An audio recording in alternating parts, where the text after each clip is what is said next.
Hey y'all, it's me, Aprille Franks, and welcome to this episode of I'm So Frank. And today we're going to be talking about the courage to divorce. Let's go. Yeah, we're gonna be on top, oh, on top of the world. Gonna be on top, oh. So, the courage to divorce. Woo, Lord, let me tell you. First of all, let me just preface this video by saying I am friends with my ex-husband. We get along. We're great co-parents. Our adult daughter, we have an amazing, I believe, post-divorce relationship. And that said, I just wasn't happy in my marriage. I wasn't happy. And let me tell you, there's a lot actually to this story. I don't even know where I want to start, really. So let's just start at the beginning. Here's what I now know. What I now know is that when I got married, and I don't know if you feel like this or have felt like this, and hopefully if you're single and you're tuning in, that this is something you could be paying attention to. But we've got to be so whole and in the right mental space, because you're going to attract exactly where you're at. You're not going to attract what you want. You're going to attract who you are. Right? Who you are, what you believe, what you think you can have. You're going to date your self-esteem. You're going to attract whatever that self-esteem is right now. That's what you're going to bring into your life. So because I was coming out of a relationship that was toxic, I was running, right? So I was running for the safest thing, right? And it wasn't immediately running, but I was running for like, where is my next safe space, right? Within a relationship. And I met my ex-husband. And I believe that once I was in the marriage and I started communicating and feeling and seeing, is this really where I want to be? I believed for a long time it was, until it wasn't, right? I believed it was where I wanted to be because, we had built this life. We had coexisted and brought our families and our kids together and our friends. And so now we're this unit. And I was like, this is what it has to be. This is what I believed in, right? I don't want to disappoint anyone. What would it look like to people if I, Aprille Franks, got a divorce and all of this other shit that I had made up in my head? Meanwhile, I wasn't happy with the relationship. It wasn't really unhappiness. It was just kind of mundane. Right? So it wasn't like there was arguing or any disrespect going on. It was just routine, melancholy kind of relationship. And the courage to divorce is really big. I had asked for a divorce inside of my marriage several times, like 4 times.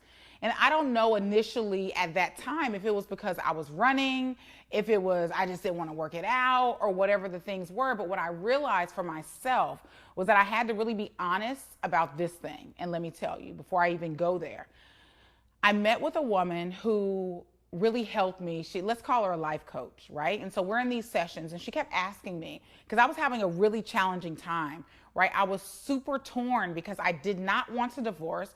If I could work it out, I wanted to work it out. I didn't want to fail at marriage, right? I didn't want to be a failure. And she asked me, what do you want?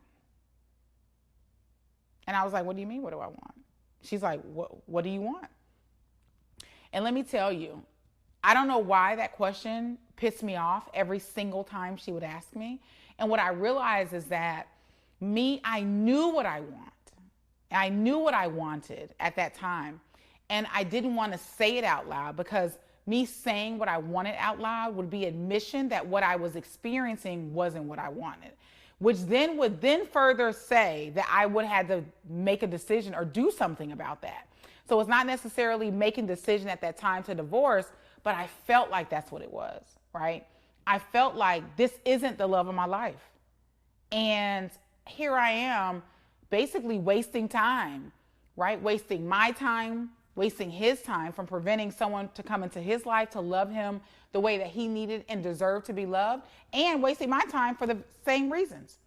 And so I really had to ask and answer that for myself, but I wasn't ready. It literally took me 2 more years of being married and unhappy in my marriage to admit and to really just say, what I want is this.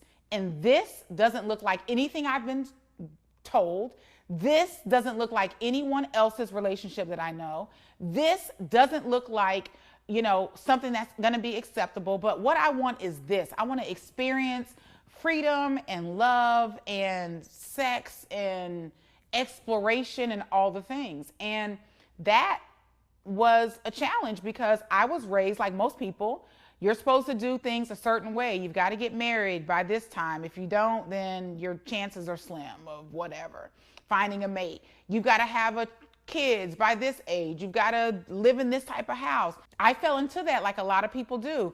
And I just believed that I was going to be ostracized for whatever reason. Who made this shit up? But I believed it. And I also thought that I was going to let you down.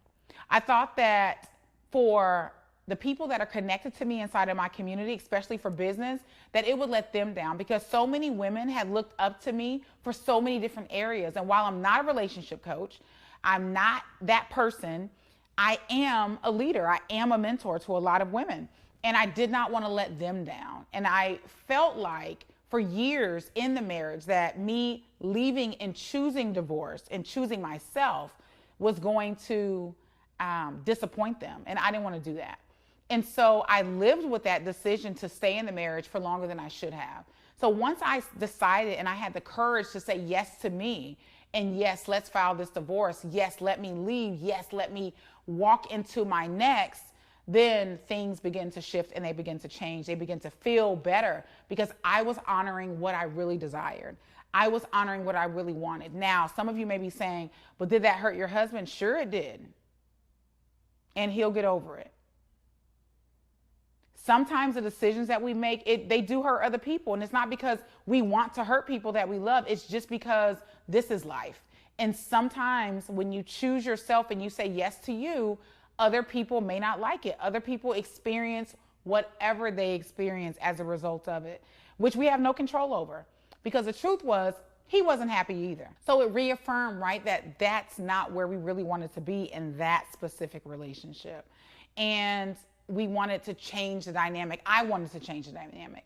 He didn't want the divorce, but I really needed to choose myself. Because what I realized is that in my life, I hadn't been choosing myself when it came to love and relationships. I had just been getting into situations, right? I had been choosing based on trauma. I had been choosing based on what someone else didn't give me or how they didn't allow me to feel, when that really wasn't in their power to begin with. And that's how I really knew. And that's what really gave me the courage to divorce, was that I deserve to be happy. I deserve to be happy. And I deserve to have the type of love that I want. And I believe you do too. So you have to ask yourself and be honest, like, what is it that you're wanting? So the woman that asked me the question, what do you want? I'm going to ask that same question of you. What do you want? Like, really, what do you want? What do you want? How do you want to feel? And this is not about you getting a divorce. This is about you owning what you want now. So you can articulate that to your lover, to your husband, to your boyfriend, girlfriend, whoever, so that you know and you can be clear, so that you can stop settling for what you don't want, right? So things that have long expired can be removed from your life experience. It's just like milk. You wouldn't just keep spoiled milk in your refrigerator. It's expired. You got to pour it out. It's got to go. You need a refill, right? And so in your current situation, how can that be more of a reality for you? Number one, that's number one. Number two, make sure that you are open to communicating that.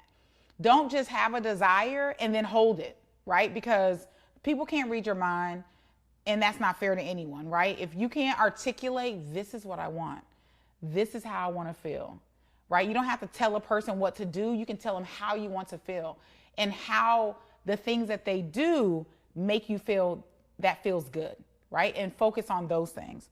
And then the last thing is, can you be open to it? Like, it's one thing to own it. It's another thing to communicate it. And then it's a different thing to be receiving it and to be open to receiving.